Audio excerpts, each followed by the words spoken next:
sabi ho ni Norman, tayo'y itinur niya, ano? Wala nang kalsada yan, pero may kuryente. Bakit? Nagkabit ho ako ng poste dyan, 60 na poste noong 2004.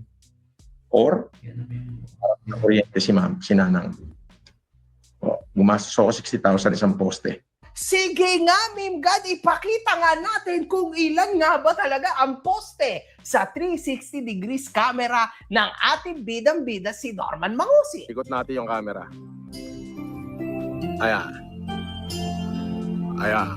Wala ka talaga makikitang kapitbahay dyan. Wala nang kalsada yan, pero may kuryente. Bakit? Nagkabit ho ako ng poste dyan, 60 na poste noong 2004. Na kuryente si ma'am, si Nanang. Gumastos ako 60,000 isang poste. Kamalig, meron. Wala ho kahit isang poste kasi sabi niya dito. Wala nang kalsada yan, pero may kuryente. Bakit? Nagkabit ho ako ng poste dyan, 60 na poste noong 2004. 2004, 60,000 isang poste. Tinimes ko, 60,000 times 60, 3.6 million. Ngayon, Kulaong, 2004, OFW ka. 2004, trabahante ka sa ibang bansa. Kaya paano nangyari na ikaw ay magkakaroon ng ganyang pang-poste. Ito, nakita ko yan eh. Okay, 2004. Ito ba yun? Teka, tignan ako, napindot ko agad. Hindi ito. Nakita ko yan eh. 2004. Alam ko nasa abroad ka yan eh. Na-post yan ni Yulen. Ayan, si Yulen yata nakapag-post niyan eh.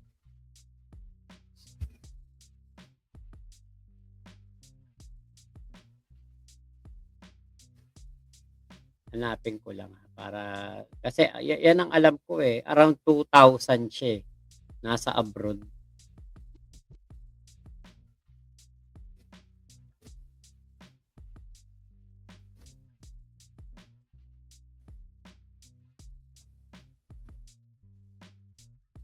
Ito. O, dalawa pa to. Ay, hindi pala pwede. Isa-isa lang. Tignan nga natin ano yung nakalagay.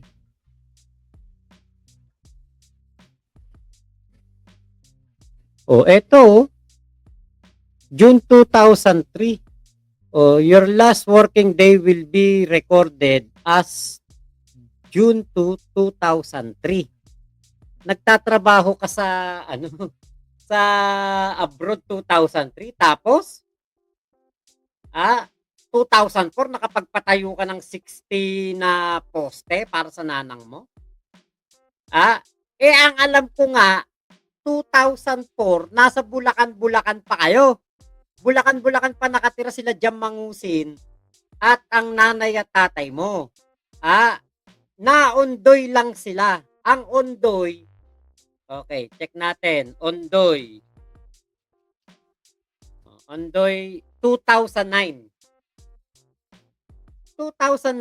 umalis na sila sa Bulacan kasi na-Ondoy po sila. Ito yung picture na yan. Ito yun. Nakita nyo kung gaano kasinungaling yan si Kulaong. Ito, sa Bulacan po to kuha. After ng Ondoy, nasira yung tinitira nila dyan. Wala nang pampagawa. 2009 na. Tapos ito, nagtatrabaho si Kulaong 2003. Kaya saan ka kukuha ng 60,000 per poste? Saan ka kukuha ng pera? Kung ikay OFW lang noon. Huli sa kasinungalingan to si Kulaong. Na kuryente si ma'am, si Nanang.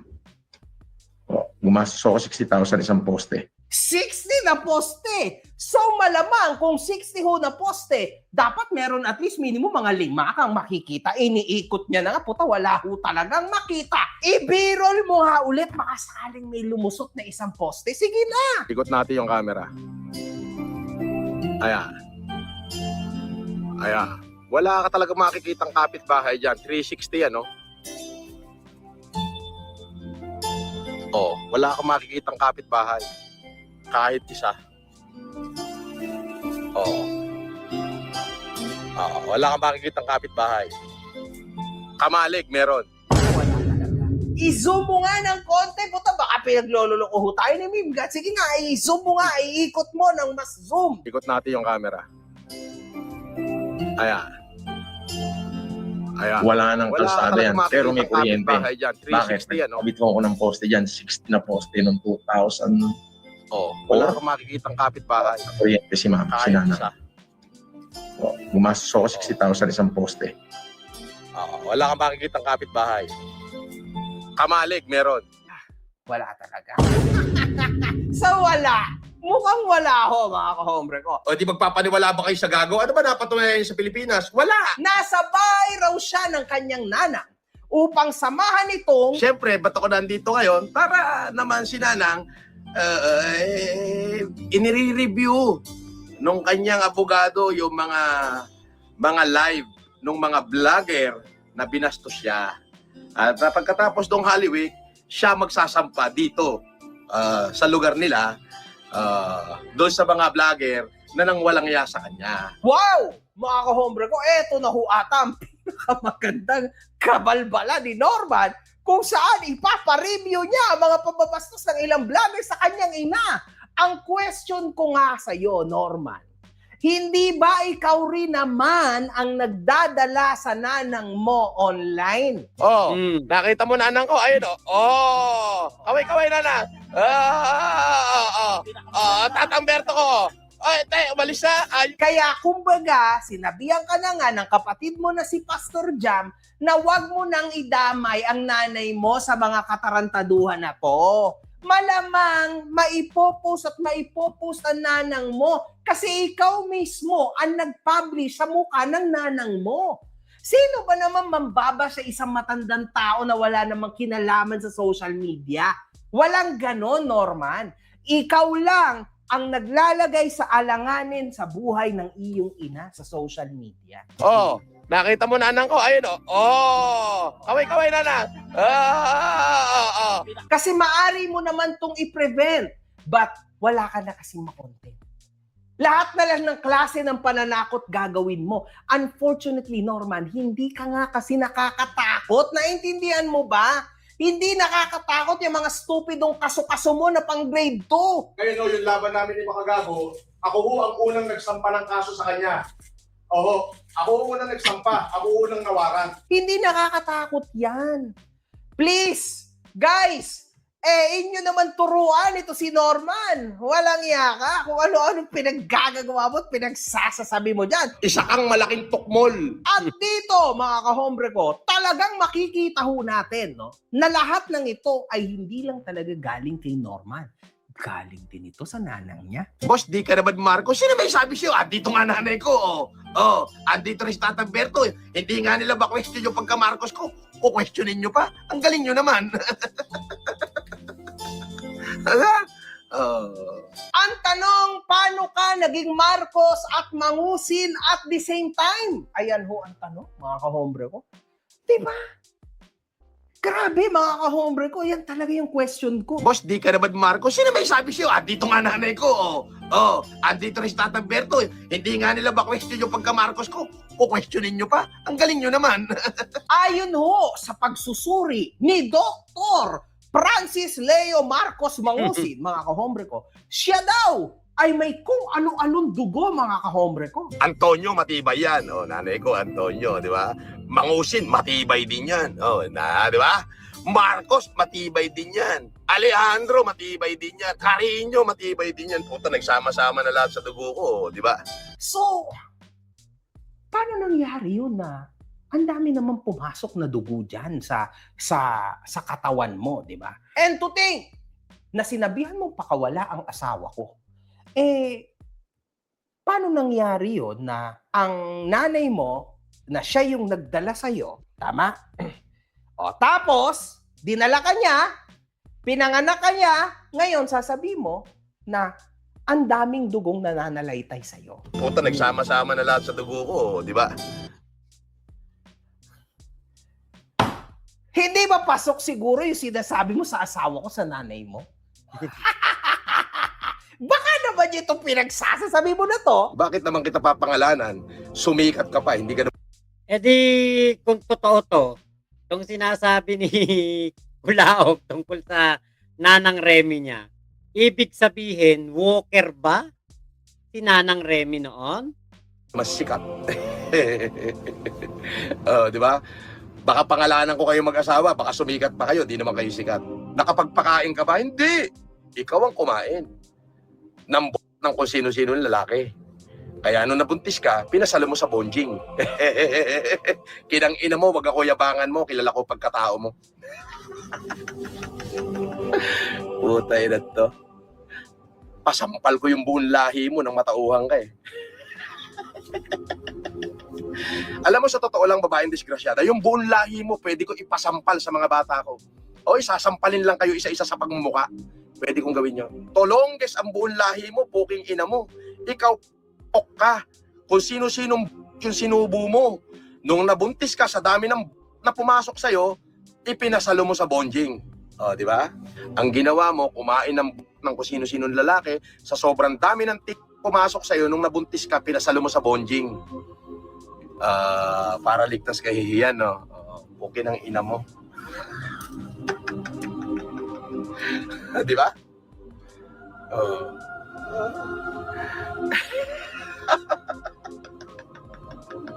Okay lang ina to. Ano? Gusto mo ba? Puta, laban ako. Puta na ako pa. Tang ina mo. Pok. Alam na alam nila na maraming pumasok dyan sa kip mo. At hindi lang yun. Sa bunganga mo pati. O sino mas mabaho bunganga? Ako, pagkain lang pinapasok ko sa bibig ko. Yossi. Ikaw. Yossi, alak, drugs, iba't ibang klase. Ang pinasok ko sa bunganga mo. Nung hindi na magkasya sa bunganga mo, isinabay mo na bunganga at mo, sabay. Di ba? Eh, nung nabuntis ka, pinasalubong ngayon sa bonjing.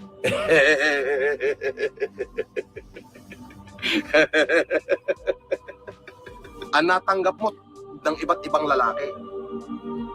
Di ba? Actually, pwede ako magpa-create ng account. Pwede. Pwede ako mag-create ng account, ipopost ko yung pagmumukha mo, pangalan ng anak mo, at kung sino-sinong lalaki yung mo. Pwede kong gawin yon para sirain ka. Kumain ng iba't ibang klaseng lalaki. Sa sobrang daming na pumasok dyan sa mo, nung nabuntis ka, ipinasalo mo sa bonjing.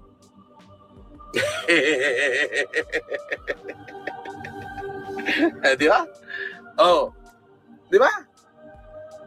Parang walang nanay itong si Kulaong, ano? Parang walang kapatid na babae, no? Kung magsalita. Sa bagay, pinagmumura niya nga yung nanay niya. Yung kapatid niyang babae, ayon sa mga chismis, actually hindi naman confirmed, meron nga daw ginawang katarantaduhan si Kulaong sa kapatid niyang babae. Diba? Pero kasi sa mga ganitong salita ni Kulaong, parang maniniwala ka na totoo yung mga yun kasi nagawa niya magsalita ng ganito. Tama, mali? Ayun, naman pala. Tama naman pala. Di ba? Yan ang sinasabi ko sa'yo, Kininam. Hindi mo ko kaya. Bakit? Kilala ko pagkatao mo, mangangain ka ng Kilala ko pagkatao mo, pok ka dati. Di ba? Di ba? Sinasabi ko sa'yo. Gusto mo, kwento ko pa lahat ng pangalan ng lalaking tumira sa'yo pati yung nakabitin sa'yo. Gusto mo? Ano? Hirit ka pa? Gusto mo, gumawa ako ng ibang account? Ilabas ko yung pangalan mo doon? Ha? At nandun lahat ng mga lalaking pumila sa'yo? Gusto mo? Paano kung gumawa ako ng troll? at ibisto ko lahat yan. Ipaglalabas ko yung mga lalaking kayo. Gusto mo? Hindi pinagpapala ng Diyos yung mga taong ganyan, yung basura, laman ng bunganga. Baka naman, bumabalik yan sa nanay mo. Hindi kaya normal. Question lang naman, no? O halika, pakita ka sa akin na ikaw sapukin ko sa mukha, puta ina mo. So yun, mga kahombre ko. Kaya ganun na bumabalik sa kanya yung lahat. 'Di ba? Kasi wala naman tayo idea talaga kung ano ba buhay ni Nanang Remy niya. Zero tayo. Wala talaga tayong kamalay-malay kung ano ang nararanasan buhay ng kanyang nanay at tatay. Siya naman ang nag-expose niyan, siya naman ang nagpakita sa SOCMED, 'di ba? O ngayon, kung ganyan man ang maging tanong ni MG, hindi na, kumbaga, bahala ka. Ikaw ang naglabas niyan eh. Ginusto mo yan eh.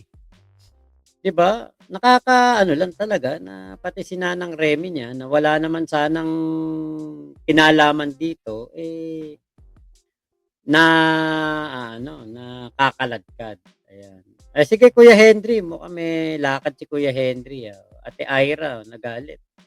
Lalo na siguro kung naging gwapo yan si Norman, yung ganyan na mga kapangit, ganyan pa mang insulto. Diba? Silog, sasabihin na naman, gawa ng AI yan kasi burado na yung live na yan. Kaya lang, naka-record yan kay MG, well documented lahat po ng yan. Okay, Ravenclaw, yan dapat yung napapanood sa mga teacher ng anak niya tapos singin yung opinion nila after kung proud pa rin sila. Nakakangilo, no, ate? Okay, I'm Casabella. Hi, Kuya Max. Sa totoo lang, naawa ako sa tatay niya. Mukhang mabait. Buwisit tong kulaong na to, eh.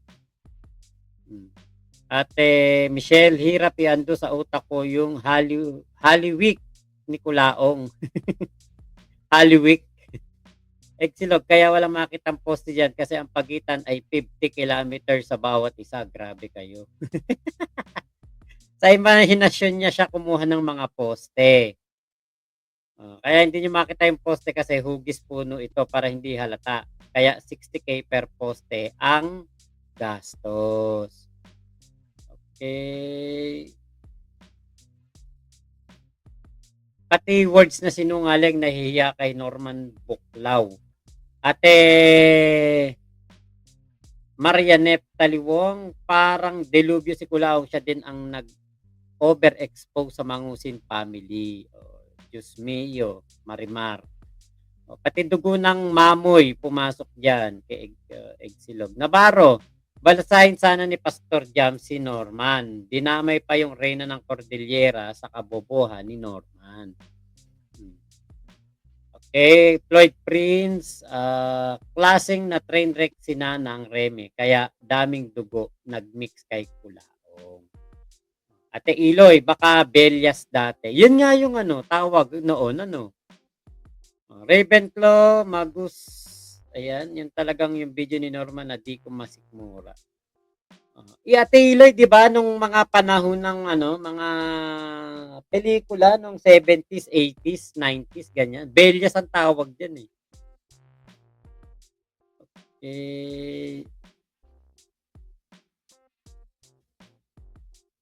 Ayan. Ate Michelle, etong video ni Kulaong yung nagpatunay kung anong klaseng tao at gaano kababa pagkatao niya.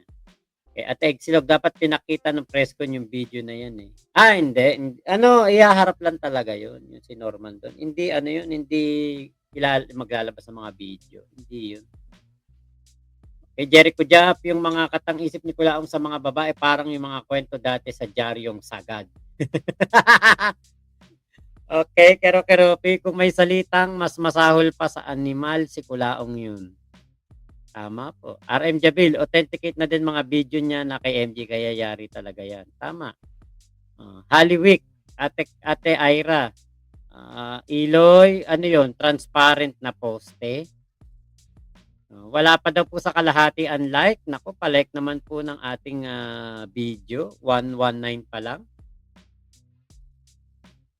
Okay. Oo, doon ko narinig yun eh, old movies. Oh, 'di ba Ate Iloy? Yung kanina, yung comment diyan na ano na asan ba yun? Eto.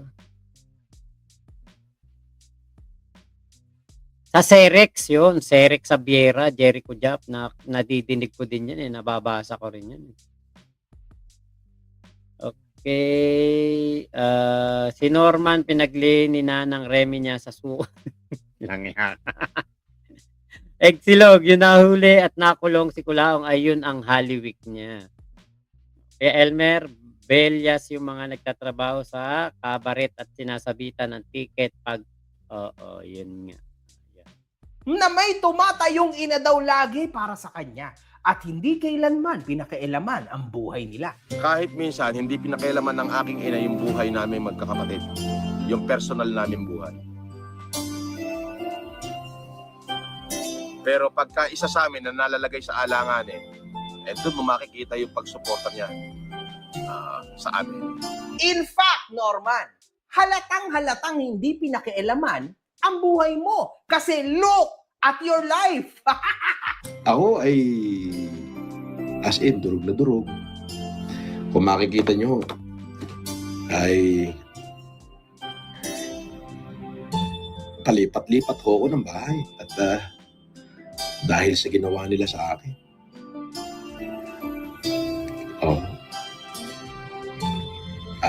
Tinanggalan nila ako ng livelihood.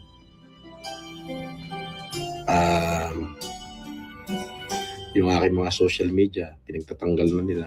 Ikaw na nga nagsabi, di ba? Tumanda na ako ng ganito, marami na akong hinarap na kaso, kaya hindi mo na ako pwedeng takot-takutin. So, bakit ka kakasuhan kung wala kang katarantaduhan na ginawa? Di ba? So halatang halata, Norman, na lumaki ka na walang may pakialam sa'yo. Isa lang, ang bukod tanging may pakialam sa'yo, yung korte. Imagine mo, lagi ka na sa korte, paikot-ikot ka na buong Pilipinas, niliteral mo yung Philippine Loop, Warrant of Arrest Edition, walang yaka, paikot-ikot ka ng Pilipinas para lang malinis ang pangalan mo. Hindi ka ba nananawa, Norman? I know, halatang halata, Norman, na ikaw ay takot na sa akin, sa amin ang pamilya ko. We can see it. Everybody sees that, man. Kasi kung totoo wala kang kinatatakutan at wala kang takot sa mga kaso-kaso na yan, di sana hindi ka tumigil sa pambabati ko sa amin. Di ba? Kaso it's too late now. Sana maintindihan mo yan. Di ba? Ikaw at ako, we can argue all you want. Pero once na nandamay ka na ng mga taong hindi na influencer, iba na yon, Norman. Iba na yon. Hindi mo na pwedeng gawin yon, Norman. Kasi hindi sila public figure tulad natin dalawa. Yan ang problema mo ngayon. At ginamit at ginawa mo na yan. Ano nangyari sa ikinaso mo? Hindi ba na-dismiss lang? Magandang umaga.